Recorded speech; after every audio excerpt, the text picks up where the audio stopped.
अक्सर लोग जो है कहते हैं कि भगवान मर चुका है उनके नाना। इससे आप कैसे लोगों की हेल्प कर चुके हैं जो बिल्कुल जिसे कहते हैं कि नेगेटिव हो चुके हैं? आप उनको कैसे, उनके बारे में क्या सोचते हैं कि कैसे उनको जागरूक किया जाए, कैसे प्रेरणा दी जाए?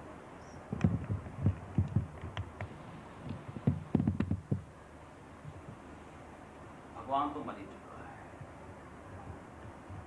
जो लोग खुद मरे हुए हैं उनका भगवान भी मर चुका है। सिर्फ जीना, हाथ पैर चलाना, बोलना और वासनाओं में खेलना अगर जीवन है, निश्चित ही भगवान मर चुका है।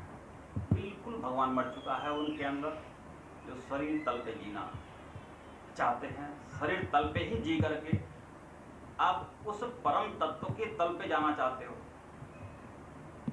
मैंने अभी बोला था, तरह तरह के लोग आते हैं और वो मानसिक बीमार होते हैं।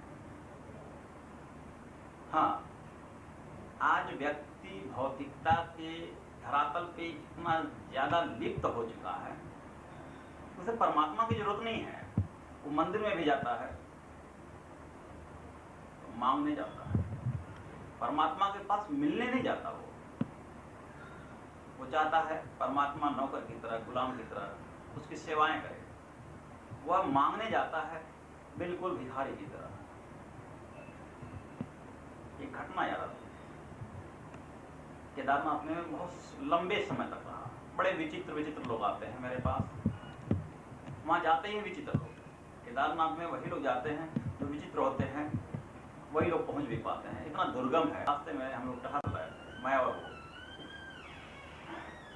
मैं अक्सर देखता था मंदिर बंद कर दी जाती, रात में तालाएं लगा दी जाती, भगवान को भी सुरक्षा की जरूरत हो गई। आखिरकार ये मूर्तियों में पत्थरों चलते रहे। अचानक हम दोनों चलते हैं तो वार्ताएं नहीं होती हैं, उसके और मेरे बीच में कोई नहीं। एक जिज्ञासा हो गई, मनुष्य का स्वभाव जग उठा, मानव स्वभाव की जिज्ञासा प्रबल हो गई, क्योंकि वो मानव साधक के रूप में जीना चाहता था और जी रहा था। मैंने पूछा, भोले शंकर, उसने बड़ी ही मार्मिक अपनी कथा बताई। बेटा, तेरे जैसे बहुत पहले तेरे ही जैसे किसी को मैंने बनाया, मेरी कुछ इच्छाएं उठ गई, मेरी कुछ वासनाएं उठ गई कि कुछ कर, अगर तू परम सत्ता है तो कुछ तो कर अपनी लीला के लिए, अपने मनोरंजन के लिए। कुछ तो समझ कि क्या है तेरे अंदर। ठीक छोटी सी वासना के कारण मैं कितने बड़े संकट में फंस गया, उसका परिणाम है कि मैं मंदिर में आके डर के बैठ गया हूँ। बात बड़ा रहस्यमय लगा, परमात्मा डर गया। मैं डिटेल पूछा, भाई देख, मनुष्य को बनाने के पहले मैंने ये सारे के सारे जगत की रचना की। वायु उत्पन्न किया, श्वास ले सके, जल उत्पन्न किया कि प्राण उसके चलते रहें, सारी की सारी सुविधाएं की, फूल बनाए ताकि देख करके वह शांति और मनोरंजन का अनुभव करे, जीने के लिए फल बनाए, अनाज बनाए, तरह तरह के फल के वृक्ष बनाए ताकि वह जी सके। सारी की सारी चीजें मैंने पहले बनाई, लेकिन जब मनुष्य को बनाया और उसमें अपने ही चेतना का एक अंश जैसे ही प्राण स्वरूप में उसके अंदर डाला, जानते हो क्या बोला? जब वह बोलने की स्थिति में आया, जब वह जीवंत हुआ, तो जानते हो उसने मुझसे क्या बोला? उसने चारों तरफ देखा, उसमें सिर्फ मैं था और वो थे। उसने मेरे से पूछा कि भाई, ये सारा का सारा साम्राज्य तो मेरा है, मैं तो यहाँ का सम्राट हूँ, तू यहाँ क्या कर रहा है? तू कौन है? यहाँ तो मैं हूँ अकेले, मेरा सारा ये पूरा का पूरा साम्राज्य मेरा है, तू यहाँ क्या कर रहा है? क्या तुझे भी हिस्सा चाहिए? मैं कुछ नहीं बोला। मैं सोच रहा था कि ये क्या हो गया, मैंने तो इसको ऐसा नहीं बनाया था। लेकिन जो बनाता है वह जानता है कहीं न कहीं से थोड़ी चूक हो गई है, क्योंकि वो जान करके ऐसी कुछ गलतियां करता है कि देखो, मैंने जिसे बनाया है वह मेरे ही जैसा है। अभी वह सोच ही रहा था, वह इंसान, वह मनुष्य उठा, और चूंकि दूसरा कोई सम्राट मेरे सामने न रहे, इसकी भावना से वह परमात्मा के ऊपर उस भोले शंकर के पीछे दौड़ पड़ा, क्योंकि परमात्मा भाग खड़ा हुआ कि उससे खतरा का आभास हो गया कि मेरी ही शक्ति इसके पास है, अब ये मुझे नहीं छोड़ने वाला। मैं भागता रहा, मैं भागता रहा। वो इंसान मुझे मारने के लिए दौड़ता रहा। उसकी सारी की सारी क्षमता मुझे मारने में लगा दी। इस वैभव को पाने के लिए मैं भागता थक कर गए। इस बियावान जंगल देख केदारनाथ को, पीछे ग्लेशियर है, दो तरफ विराट बाहें फैलाए हुए पूरब पश्चिम में पर्वत श्रृंखलाएं हैं, दक्षिण दिशा से घनघोर नीचे जंगल है। इस जगह आया और यहाँ इस पाषाण में छिप गया कि मुझे कोई पहचान न पावे, मेरी संतान मेरी हत्या न कर दे। मैं मजबूर था, क्योंकि मैं अपने संतान की हत्या नहीं कर सकता था, उसे नहीं मिटा सकता था। कोई भी चित्रकार जो चित्र बनाता है, जिसमें रंग भरता है, जिसमें अपनी कल्पनाएं साकार करता है, उसे नष्ट नहीं कर पाता। कोई भी माँ जिसे जनती है उसका हत्या नहीं कर पाते। कोई भी बाप अपने ही बेटे का नुकसान नहीं चाहता। मैं भी नुकसान नहीं किसी का चाहता था, इसलिए डर कर इस मंदिर के अंदर बैठ गया। आज भी बहुत लोग आते हैं मेरे से मिलने, लेकिन पाषाण हृदय मानो इस मंदिर में सिर्फ पाषाण देखने आता है और पाषाण देख के चला जाता है।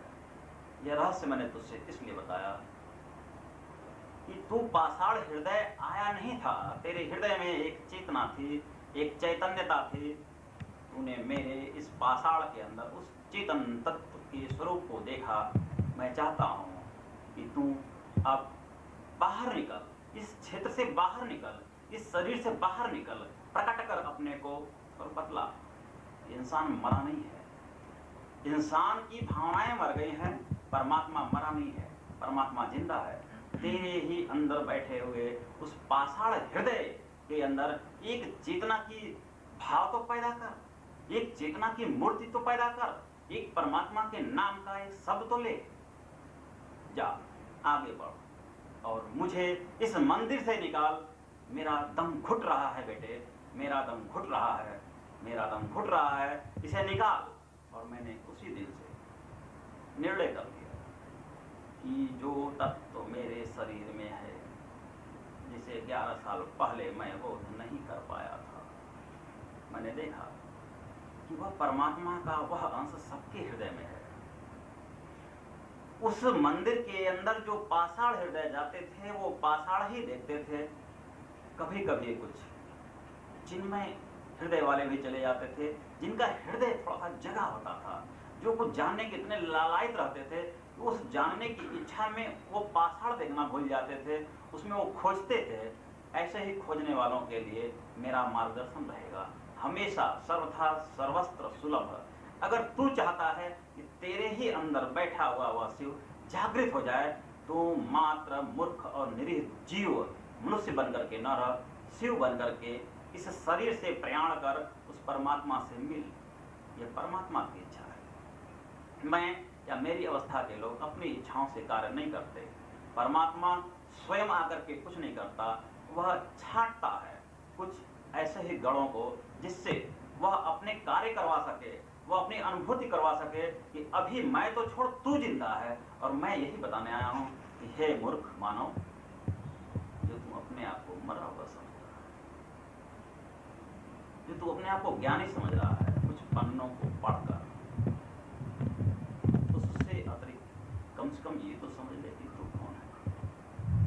मेरा ध्येय एकमात्र पूरे जीवन में, जब तक मैं इस शरीर में निवास करता हूँ, यही रहेगा, क्योंकि यह मेरे गुरु परम सत्ता परम शिव की आदेश है कि मैं उस निरीह जीव को माया के बंधनों से मुक्त होने का उपाय बताऊं और वह अपने मूल स्वरूप शिव के स्वरूप स्थिति में स्थित हो जाए। जब इस शरीर में आया तो भले ही वह जीव रूप में आया, लेकिन अब जब इस शरीर से जाए तो शिव रूप में जाए और फिर कोई भी शरीर उसे पुनः बांध ना पाए। वह मरा हुआ भगवान हर व्यक्ति के अंदर जीवित हो जाए। जहाँ तक तू पहुँचता है, तेरी आवाज़ पहुँचती है, या जहाँ तक लोग तेरे पास आते हैं, ये मेरा कर्तव्य है आज भगवान मर गया है। क्यों? व्यक्ति मर गया है, अंदर से उसकी अपनी चेतना इतनी क्षीण हो चुकी है, उसका अपना नियंत्रण इतना क्षीण हो चुका है कि वह स्वीकार करने के लिए तैयार ही नहीं है। वह हमेशा हर बात पे इनकार करने के लिए तैयार है। वह सिर्फ स्वीकार करता है आए हुए धन को, आए हुए सौंदर्य को, आए हुए वैभव को। मैं पूछता हूँ, क्या क्या लेके जाएगा, कितना उठा के जाएगा? इस शरीर के पहले भी तो तेरे शरीर थे, उससे भी तो तेरी खूबसूरत पत्नी थी, उस पत्नी से उत्पन्न तेरे कुछ नन्हे मुन्ने बच्चे भी तो थे। बहुत मेहनत किया था साम्राज्य खड़ा करने में, बहुत तूने दम लगाए थे, पूरा जीवन तूने नष्ट कर दिया था सिर्फ बटोरने में। आज वो कहाँ है, किधर है, किस हालत में है? उसमें तू जो था आज भी वही है, आगे भी तू ही रहेगा। कम से कम तू अपनी एक पूंजी तो बना ले खुद के लिए, मत कर दूसरे के लिए, मत कर एहसान भगवान पे। कम से कम तुम ये तो देख ले कि तेरे हृदय में पाषाण हृदय है या जीवंत हृदय है। इसलिए मैं बोलता हूँ, जिस हृदय में जीवंतता नहीं है वह मानसिक रूप से बीमार है। आप पहले शरीर भौतिक तल पे जीते हो, दूसरा शरीर वासना का तल होता है, तीसरा शरीर आपका बुद्धि का तल होता है। इन तीन तलों में फंसा हुआ मानव दया का पात्र है। इसके अंदर बंद चेतना जीव की संज्ञा से बोला गया, मैं उसी को जीव बोलता हूं जो इन तीन तलों में फंस गया हो। साधना चौथे शरीर से प्रारंभ होती है। तो ध्यान दे, तेरे ही शरीर में एक ऐसी शक्ति बैठी हुई है जिसे तू खुद नहीं जानता। चलता है, चलते समय तेरे पैर जब केले के छिलके पे पड़ते हैं तो कौन बचाता है? तुम सोचना, माओ सोचना। रसोई में जब गर्म तावे पे तेरा हाथ स्पर्श कर जाता है तो कौन हटाता है हाथ? तुम सोचना। तेरी पलकों को कौन झपकाता है? श्वास तेरे अंदर कौन ले रहा है? श्वास तेरे अंदर से कौन वापस बाहर की ओर खींच रहा है? तो जो भी खाता है उसे कौन पचाता है? सोचना। तेरे को अपने ही शरीर के अंदर उपस्थित किसी भी मूल तत्व का, मूल शक्ति का ज्ञान नहीं है। मैं क्या कहूं तुझे, भाग्यशाली या अभागा, निर्णय तू कर ले। अगर तू अपने उस मूल तत्व के मरे हुए भाव में जीना चाहता है, एक जानवर की तरह, तेरे ही तरह सारी क्रियाएं वो जानवर भी करते हैं, खाते हैं, बच्चे पैदा करते हैं और मर जाते हैं। अगर तू जानवर की तरह से ही जी करके मरना चाहता है तो तेरी इच्छा। अगर तुम मनुष्य के रूप में होश में जीना चाहता है, होश में मरना चाहता है तो तेरी इच्छा। मैं तेरा उंगली पकड़ करके ले चलने के लिए तैयार हूं। मेरी सारी वार्ताएं नहीं है, मेरी वार्ताओं से तुझे कोई ज्ञान नहीं मैं दे रहा हूं। मेरी वार्ताएं तुम्हारे अंदर कुछ खुदाई करने के लिए हैं। मैं खोदता हूं तुझे, मैं थोड़ा तुझे उकसाता हूं अपनी बातों से, ताकि तेरे अंदर का मरा हुआ जमीर, तेरे अंदर का मरा हुआ परमात्मा एक बार तो छटपटाएगा, एक बार तो पूछेगा कि हुए मारे, मैं कौन हूं? एक बार तो पूछेगा। अगर तेरी इतने इच्छा भी तेरे को अगर भारी लगती है, अगर तू वासनाओं में ही जीना चाहता है तो धन्य है हे प्रकृति जो तूने इन लोगों को बांध रखा है। तेरे बंधन में, तेरे इसी रूप में प्रकृति का शाश्वत खेल चल रहा है, चलता रहेगा। परमात्मा की सिर्फ एक इच्छा है,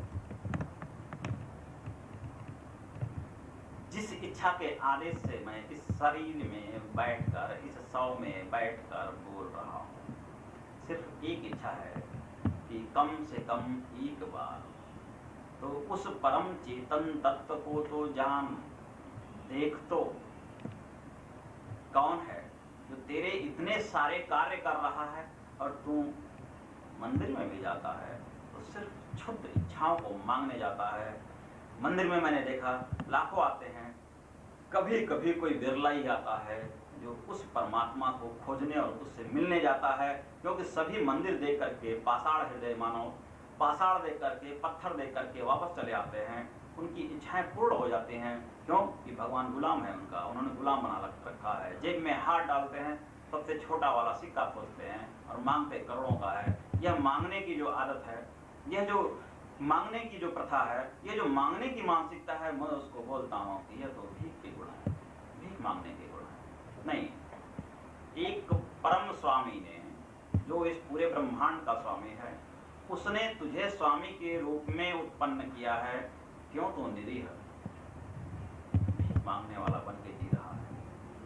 तेरे पास क्या है, क्या नहीं है, इसका विश्लेषण कर। इस संसार की संपत्तियों को अगर समस्त रूप से तुझे दे दिया जाए और तेरे जीवन को ले लिया जाए उसी क्षण, तो किसका निर्णय करेगा? यह जीवन अमोल है। हर दिन उठ करके धन्यवाद दे कि हे परमात्मा, मैं सोया नहीं, मैं तो मर गया था। ये किसने मुझको उठा दिया? एक दिन और किसने दिया मुझको जीने के लिए, इस प्रकृति को देखने के लिए, समझने के लिए और शायद संभलने के लिए भी एक दिन और। धन्यवाद दे, स्वीकार कर अपने उस अस्तित्व को, स्वीकार कर अपने उस अस्तित्व को संचालित करने वाली उस चरम चेतना का। नाम तेरे को जो देना हो दे ले। मैंने अपने संस्कार में निराकार रूप से उसकी आराधना में मैंने देखा, उसे मैं चेतन तत्व कहता हूँ जो मेरे अंदर है, उस शिवलिंग के भी अंदर है, वह तेरे भी अंदर है, लेकिन सुप्त बैठा हुआ है। इस बात का ध्यान रख कि इस शरीर में बैठ करके मैं बोलने वाला सिर्फ मैं नहीं हूँ। इस शरीर में बैठ करके तू भी बोल सकता है, क्योंकि तेरे पास भी यही शरीर है। अगर 11 साल पहले का यह एक सामान्य सा बालक शरीर वही रह गया, अंदर से परिवर्तन करके उस परम चेतना के साथ एक लय कर सकता है, तो तू क्यों नहीं? तेरे अंदर भी वही क्षमताएं हैं। जहां से मैंने जन्म लिया है वहीं से राम और कृष्ण ने भी जन्म लिए थे। जहां से मैंने जन्म लिया है, जहां से तैने जन्म लिया है, वहीं से सारे लोग जन्मते हैं। कोई ऊपर से टपकता नहीं है। इस उम्मीद में अपने जीवन को नष्ट मत करो। तेरा जीवन मेरे लिए हो या ना हो, कम से कम तेरे लिए तो अनमोल है। इस बात को स्वीकार कर और इस परम प्रकृति के चरणों में अपने आप को खुद के लिए समर्पित कर। अगर तू चाहेगा, मैं हर पल, हर रास्ते पे, हर जगह, कितनी भी दूरी होगी, ये ब्रह्मांड बहुत छोटा है, मैं सहयोग के लिए सदैव तैयार हूँ।